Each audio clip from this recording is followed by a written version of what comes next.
प्रश्न 8, मान ज्ञात कीजिए।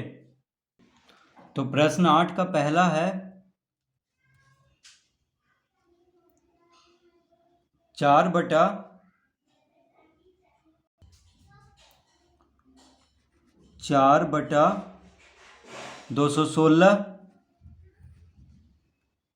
का घात -2/3 -2/3। तो 4/216 का घात -2/3 प्लस 1/256 का घात -3/4 -3/4 प्लस 2/243 का घात -1/5।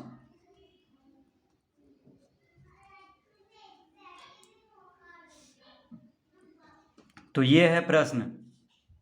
4/216 का घात -2/3, 1/256 का घात -3/4 प्लस 2/243 का घात -1/5। तो इसको हम सबसे पहले इस तरह लिख लेंगे,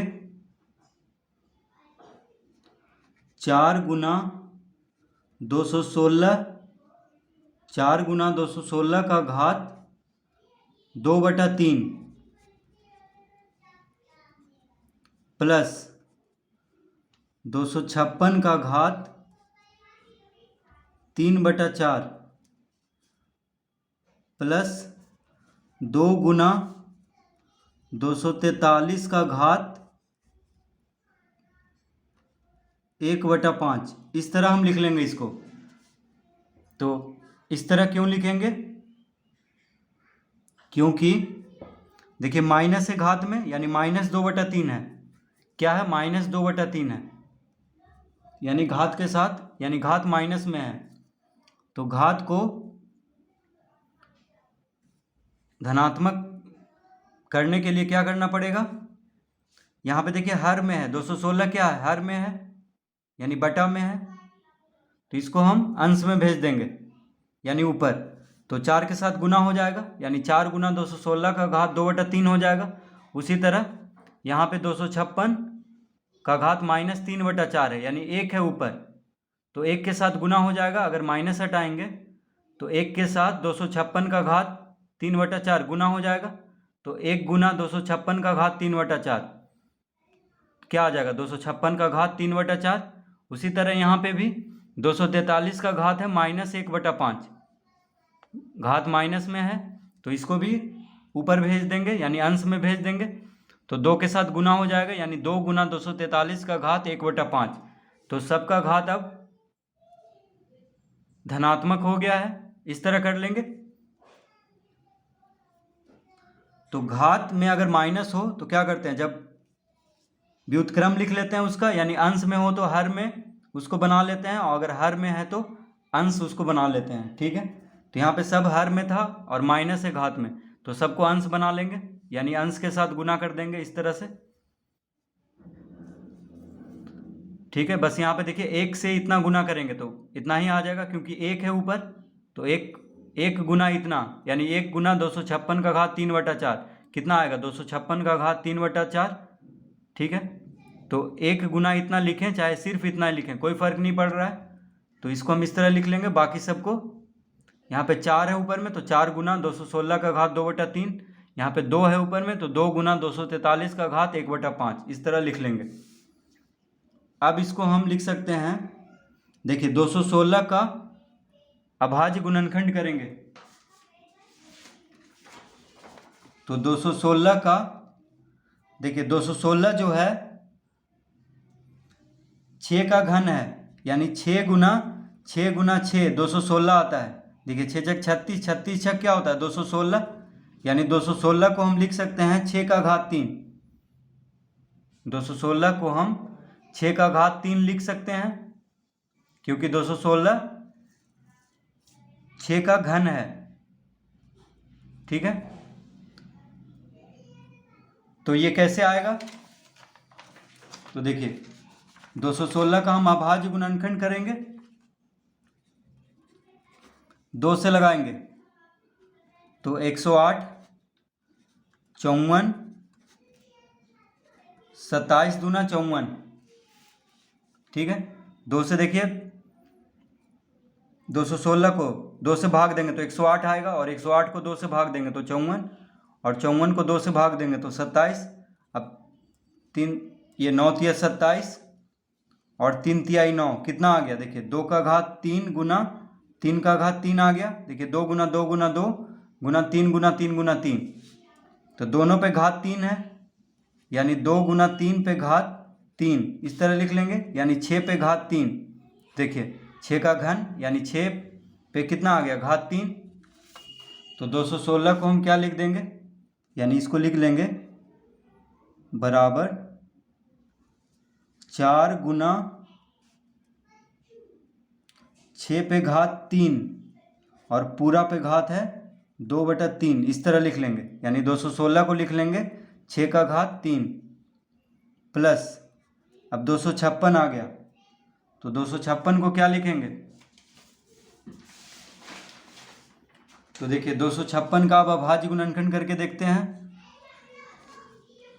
2 गुना 1 2, 2 दूना 4, 1 इधर गया तो 16, 2 8 16, फिर 2 से लगा देंगे तो 2 छक 12, 2 चौक 8, फिर 2 से 32, फिर 16 दूना 32, फिर 2 8 16, 2 चौक 8 और 2 दूना 4, कितना 2 आ गया, 1 2 3 4 5 6 7 8, यानी 2 का घात 8। इसको क्या लिख लेंगे, 2 का घात 8। तो इसको हम लिख लेंगे 2 का घात 8, यानी 2 का घात 8 और पूरा पे घात है 3/4 प्लस 2 गुना, अब 243 को क्या लिख लेंगे, तो 243 का अभाज्य गुणनखंड करेंगे, 3 से कटेगा 81 तिया 243, 27 तिया 81, 3 नंबर 27 और 3 तिहाई 9, कितना आ गया, 1 2 3 4 5, यानी 3 का घात 5। तो इसको हम लिख लेंगे 3 का घात 5 और पूरा पे घात 1/5, इस तरह हम सबको लिख लेंगे। तो 216 को क्या लिख लेंगे, 6 का घात 3, 256 को 2 का घात 8 और 243 को 3 का घात 5, इस तरह हम लिख लेंगे।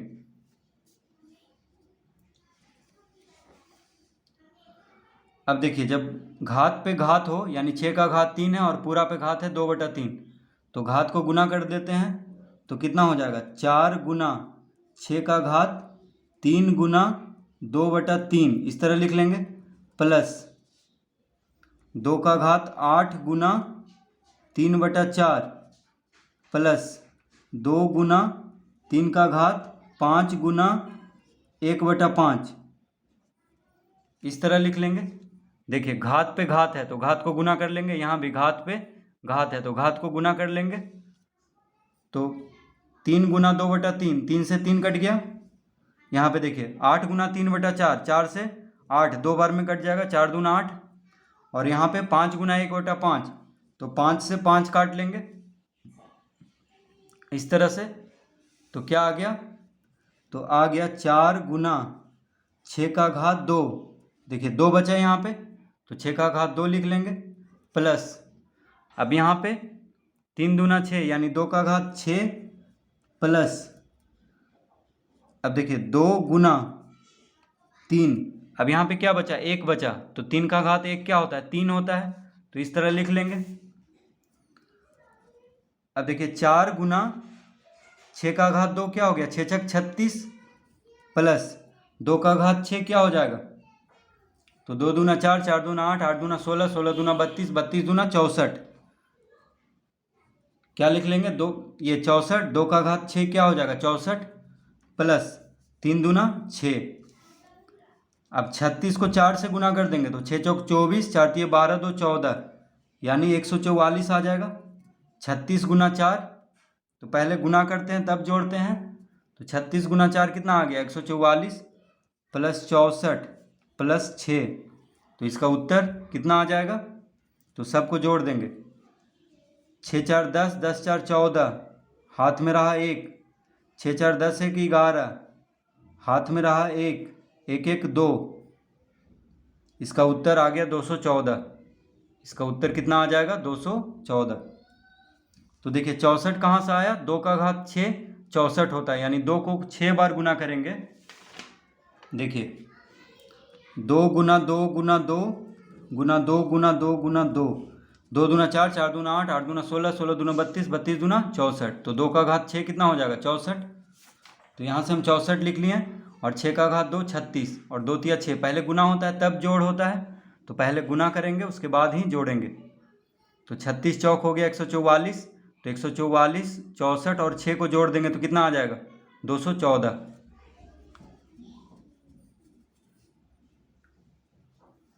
तो इस तरह से प्रश्न 8 का पहला हल करेंगे।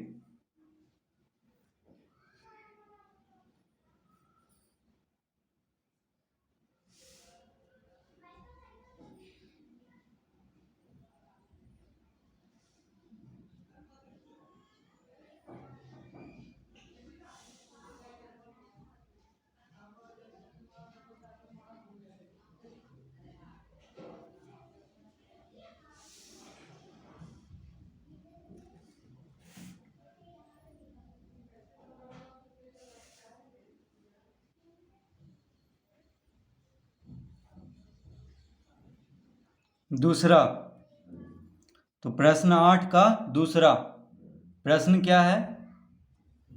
25 का घात 5/2, 25 का घात 5/2 गुना 729 का घात 1/3, 1/3 बटा 125, 125 का घात 2/3 गुना 27 का घात 2/3 गुना 81 का घात 4/3। तो प्रश्न क्या है? 25 का घात 5/2 गुना 729 का घात 1/3 बटा 125 का घात 2/3 गुना 27 का घात 2/3 गुना 8 का घात 4/3। इस तरह से प्रश्न दिया हुआ है। अब यहाँ पे क्या 25 है, ठीक है, क्या है? 25 है। तो 25 को हम लिख सकते हैं, क्या लिख लेंगे 25 को? 5 का घात 2, देखिए 25, तो 25 जो है 5 का वर्ग होता है, यानी 5 गुना 5 25 होता है। तो 25 को हम क्या लिख लेंगे? 5 का वर्ग, यानी 5 का घात 2। क्या लिख लेंगे? 5 का घात 2। अब उसके बाद यहाँ पे 25 का घात 5/2 है, तो 5 का घात 2 का 5 का घात 2 लिख करके पूरा पे घात दे देंगे 5/2।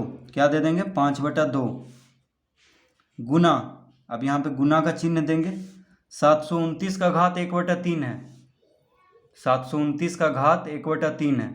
तो 729, तो 729 किसका घन है? 9 का घन है। 729 जो है 9 का घन है। कैसे? देखिए 729 का हम अभाज्य गुणनखंड कर लेते हैं।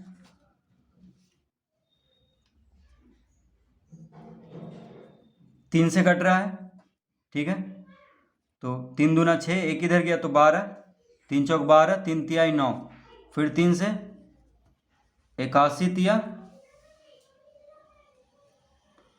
243, फिर 3 से 27 तिया 81, 3 नंबर 27 और 3 तिहाई 9। तो 3 कितना आ गया? 1 2 3 4 5 6, यानी 3 का घात 6 आ गया, ठीक है, 3 का घात 6 आ गया। तो 729 बराबर हम क्या लिख लेंगे? 3 का घात 6, या इसी को लिख सकते हैं, देखिए 9 का घात 3, तो कुछ भी लिख सकते हैं। 3 का घात 6 लिखें चाहे 9 का घात 3 लिखें, एक ही बात है। देखिए 3 तिहाई 9, 3 तिहाई 9, 3 तिहाई 9, तो 3 का घात 6 लिख लेंगे। यानी 729 को क्या लिख लेंगे, 3 का घात 6, 3 का घात 6 लिख लेंगे। और पूरा पे घात कितना है, 1/3 है, तो 729 को लिख लेंगे 3 का घात 6 और पूरा पे घात कितना है, 1/3 है, तो हम यहाँ पे लिख लेंगे 1/3 बटा में, अब बटा देंगे 125। तो अगर 125 का हम अभाज्य गुणनखंड करेंगे तो 5 गुना 5 गुना 5 125 होता है, यानी 5 पचे 25, 25 पचे 125, तो 5 का घात 3 लिख लेंगे इसको। और 5 का घात 3, 125 को क्या लिख लेंगे, 5 का घात 3 और 125 का घात है 2/3, तो हम यहाँ पे लिख लेंगे 2/3 गुना 27। 27 का अगर अभाज्य गुणनखंड करेंगे तो कितना आएगा, 3 तिहाई 9, 9 तिहाई 27, यानी 3 का घात 3, तो इसको लिख लेंगे 3 का घात 3 और पूरा पे घात 2/3 गुना 81। 81 का अगर अभाज्य गुणनखंड करेंगे तो 3 तिहाई 9, 9 तिहाई 27, 27 तिहाई 81 होता है, यानी 3 का घात 4 आ जाएगा। और पूरा पे घात कितना है, 4/3, कितना है, 4/3।